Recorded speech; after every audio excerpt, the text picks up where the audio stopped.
اعوذ باللہ من الشیطان الرجیم بسم اللہ الرحمن الرحیم اللہم صلی علی محمد وآل محمد۔ جمعہ کا جو دن ہے یہ جہاں عبادت کا دن ہے، برکت کا دن ہے، استغفار و رحمت کا دن ہے، وہاں شریعت محمدیہ میں اس دن کو اپنے آپ کو پاکیزگی اختیار کرنے کا دن بھی قرار دیا گیا ہے۔ اسلام وہ دین ہے جو صفائی کی بہت زیادہ اہمیت بیان کرتا ہے۔ صفائی اور ستھرائی کو اسلام نے ایمان کا حصہ قرار دیا ہے۔ بالخصوص جمعہ کے دن مستحب ہے کہ انسان اپنے ناخن تراشے، اور آج کل ایک رواج چل پڑا ہے کہ لوگ بڑے بڑے ناخن رکھتے ہیں، یا انگلیوں میں سے ایک یا دو ناخن بڑھا کے رکھتے ہیں، اور ان کی ناخنوں کے اندر میل بھی موجود ہوتی ہے۔ تو روایات میں بتایا گیا ہے کہ بڑے ناخنوں کے اندر شیطان رہتا ہے۔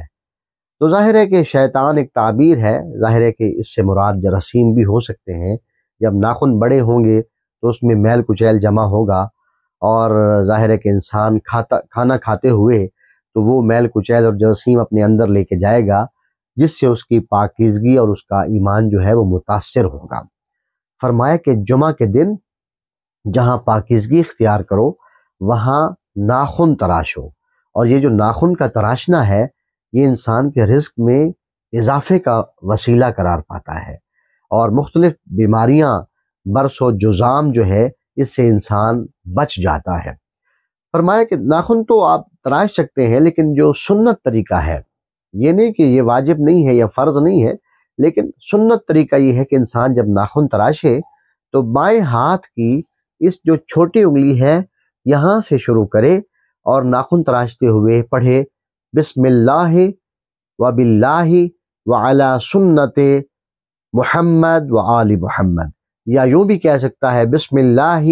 وباللہ وعلی سنت رسول اللہ۔ اس انگلی سے شروع کرے، یہ مستحب ہے، پھر اس انگلی کو کاٹے، یوں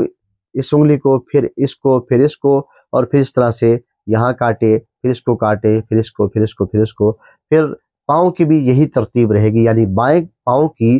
چھوٹی انگلی سے شروع کرے گا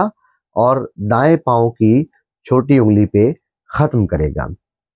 پھر فرمایا کہ یہ جو ناخن ہے یہ جب کاٹ چکو تو یہ نہیں کہ کوئی ناخن دائیں پھینک دیا، کوئی بائیں پھینک دیا، کوئی آگے پھینک دیا، کوئی پیچھے پھینک دیا۔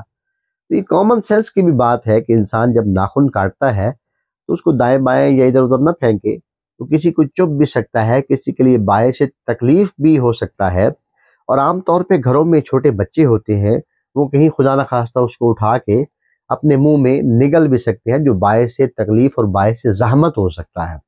اس لیے اسلام چونکہ ایک مکمل ضابطۂ حیات ہے، تو فرمایا کہ وہ ناخن جو ہے وہ اٹھاؤ، اس کو کسی چیز میں لپیٹ کے اس انداز میں کہیں دفن کر دو، یا ایسی جگہ پہ رکھ دو کہ جس سے کسی بھی جاندار کے لیے وہ آپ کا جو مردہ ناخن ہے، آپ کے جسم سے جدا شدہ ناخن ہے، وہ کسی کے لیے باعث اذیت، باعث تکلیف اور باعث زحمت قرار نہ پائے۔